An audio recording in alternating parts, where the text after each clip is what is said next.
A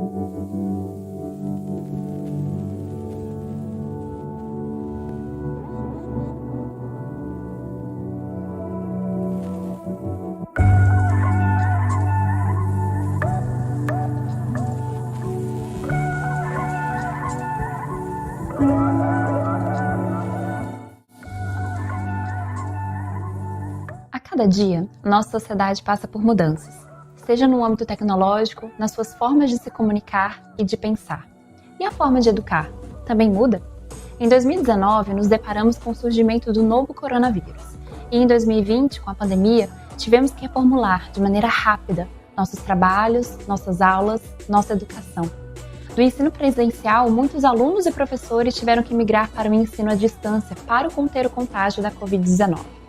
Para ser mais precisa, a Universidade de São Paulo, a USP, suspendeu suas aulas presenciais no dia 17 de março de 2020 e no dia 23 do mesmo mês determinou participação obrigatória dos alunos nas atividades promovidas remotamente. Diante disso, será que essa transição do ensino presencial para o ensino à distância foi efetivo? Como ele afetou o aprendizado?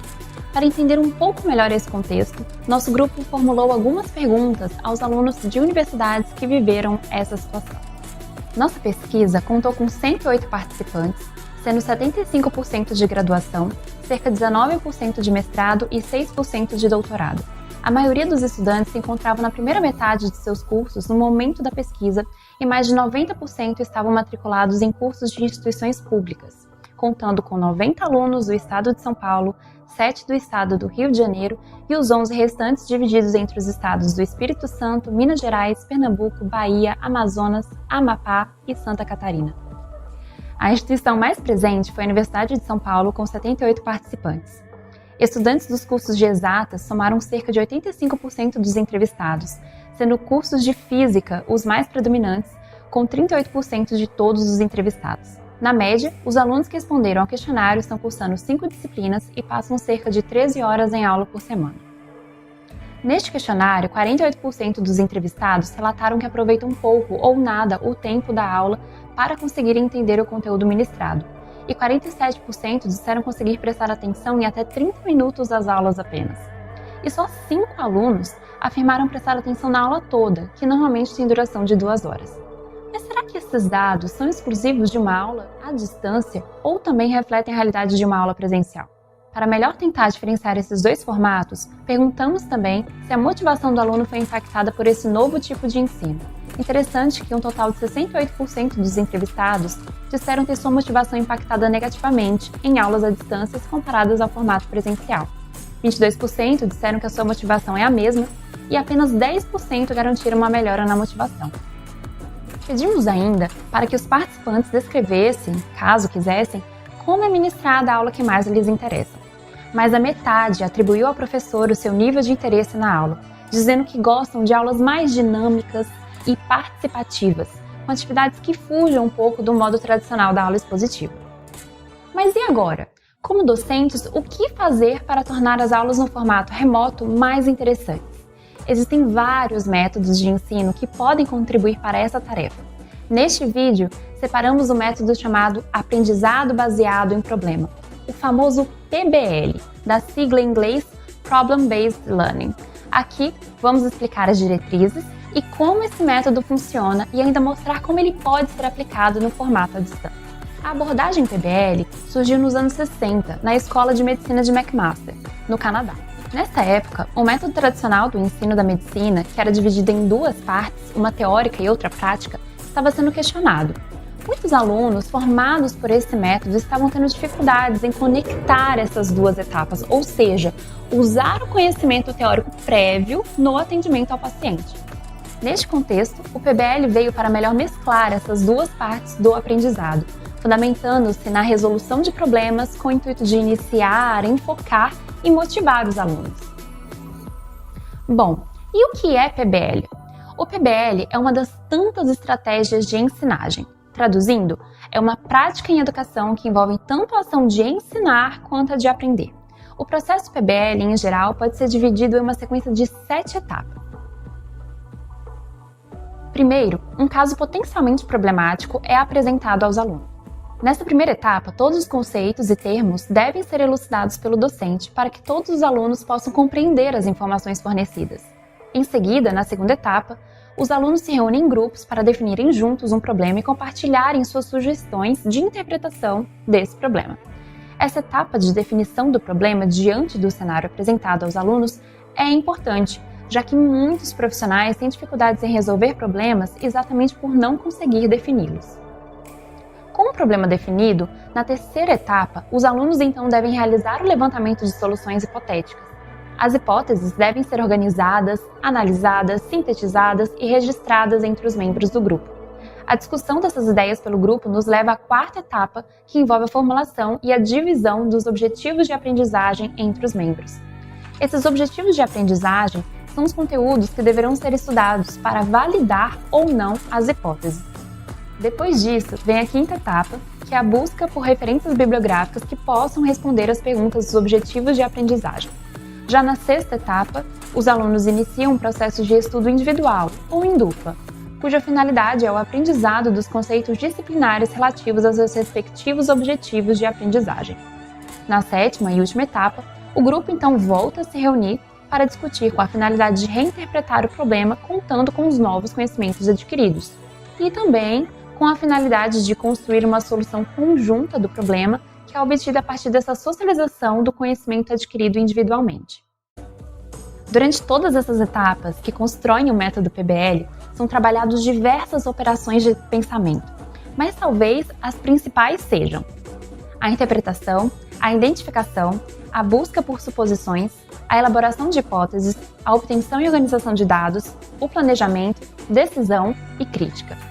E essa estratégia de ensinagem, com todas essas etapas, teve sua estreia em 1969 na Escola de Medicina de McMaster. Nos anos seguintes, esse método foi difundido para outras áreas além da medicina, embasando os currículos dos mais diversos cursos do ensino superior ou mesmo ensinos infantil e médio. No Brasil, ainda é predominante a utilização desse método em cursos de medicina, como visto em instituições de ensino superior, como na UFSCar, em São Carlos, São Paulo, e na ESCS, em Brasília, Distrito Federal. Porém, a Escola de Artes, Ciências e Humanidades da Universidade de São Paulo, conhecida como USP-Leste, que conta com diversos cursos de diferentes áreas do conhecimento, desde biotecnologia, turismo e marketing, todos esses cursos possuem um projeto pedagógico contendo um ciclo básico baseado no PBL. Ou seja, sim, é possível aplicar o PBL em outras áreas, não só na medicina. Quer ver? Em uma disciplina de botânica, um possível cenário problemático apresentado pelo professor aos alunos durante a primeira etapa do PBL poderia ser: estamos na capital, nos dias finais desse mês ardente que é agosto. Há 97 dias, Brasília não vê chuva. A seca forte deixa a cidade morta, exceto por alguns lindos ipês floridos que se tornam pontos coloridos em meio à paisagem marrom. Dito isso, alguns alunos podem ainda ter dúvidas sobre essa cena, fazendo perguntas como: qual era a temperatura dessa época? Ou ainda, os ipês estão floridos há muito tempo? E o professor irá então responder a esses questionamentos para que a situação fique bem clara e que seja compreendida por todos. Feito isso, na etapa 2, onde os alunos se reúnem em grupos para definir um problema diante da situação apresentada, espera-se que os alunos definam como problemática a floração do ipê durante a condição adversa que é a seca. Mas percebam que é o grupo que irá definir o problema a ser trabalhado, e isso é uma etapa importante para avaliarmos se os alunos conseguem definir e enxergar os problemas em situações reais. Já na terceira etapa, alguns alunos podem levantar hipóteses como: a seca estimula a floração, ou as altas temperaturas desse mês estimulam a floração, ou quem sabe, o período de luz solar, o tamanho do dia, digamos assim, estimula a produção de flores. Reparem que, se este mesmo cenário for apresentado para turmas em diferentes níveis escolares, as perguntas e as hipóteses podem ou não ser mais elaboradas. Em turmas mais avançadas, termos como relógio biológico, fotoperiodismo ou moléculas sinalizadoras podem aparecer. E seguindo este contexto, os objetivos de aprendizagem irão variar conforme o nível educacional onde este problema é trabalhado.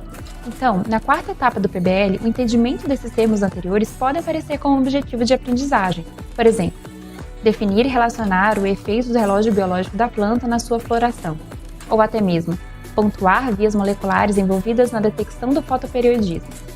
Lembrando que, novamente, são os próprios alunos em grupos que irão definir os objetivos de aprendizado e também, já na quinta etapa, são eles mesmos que irão levantar referências onde possam encontrar as respostas das suas perguntas, como livros didáticos e ainda artigos científicos. Repare então que o problema, bem como o seu detalhamento da resolução, é modulado de acordo com a turma onde o PBL está sendo trabalhado. O que é legal desse método é tentar levar aos alunos situações atrativas e que preferencialmente sejam plausíveis de acontecer. Vejamos mais 2 exemplos de cenários problemáticos, agora para uma turma de Física e outra de Química. Na de Física, poderíamos ter a situação: Maria era uma linda bebê, nasceu já bochechuda e mamava bastante. A avó foi conhecê-la na maternidade e logo disse: mas só podia ser taurina mesmo. Porém, a mãe pontuou que ela nasceu quando a constelação de Virgem era mais alta no céu. Já na turma de Química, que tal esse cenário? Apressada para um ensaio fotográfico, Joana ainda estava no banho. O seu despertador toca para avisar que já passa da hora. Nem o cabelo terminou de lavar, só usou o shampoo e saiu às pressas. Ao chegar no estúdio, o fotógrafo e amigo dispara rindo. E esse cabelo? Parece que tomou um choque. E aí, algum palpite de problemas e soluções para esses 2 cenários? Nos conte aqui nos comentários. Ficou interessado? Quer saber como conseguir aplicar o método PBL também aí na sua aula? Então dá uma conferida nesses 3 tutoriais que nosso grupo criou como sugestão de como aplicar o método PBL no ensino à distância. Esses tutoriais estão explicados em um outro vídeo com o link na descrição. São tantos outros métodos que podem ser usados para enriquecer o ensino à distância e presencial que não caberiam nesse vídeo. O mais importante é se manter informado e engajado para entregar uma aula mais interessante. Esperamos que esse vídeo possa auxiliá-los quanto a isso. Deixamos também algumas sugestões bibliográficas para aprofundarem o conhecimento quanto às estratégias de ensino e aprendizagem. Vá lá conferir. Obrigada!